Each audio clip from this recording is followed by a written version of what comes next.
إن الله لا يغفر أن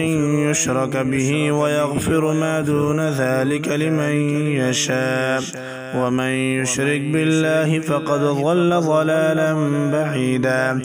إن يدعون من دونه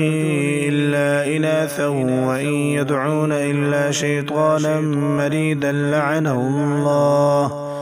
وقال لأتخذن من عبادك نصيبا مفروضا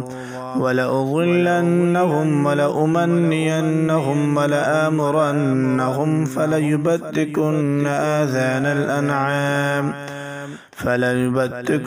آذان الأنعام ولآمرنهم فليغيرن خلق الله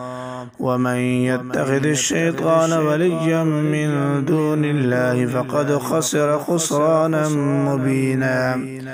يعدهم ويمنيهم وما يعدهم الشيطان إلا غرورا أولئك مأواهم جهنم ولا يجدون عنها محيصا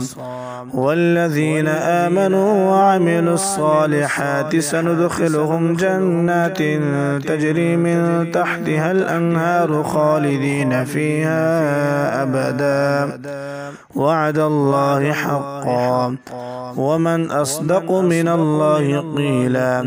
ليس بأمانيكم ولا أماني أهل الكتاب من يعمل سوءا يجز به ولا يجد له من دون الله وليا ولا نصيرا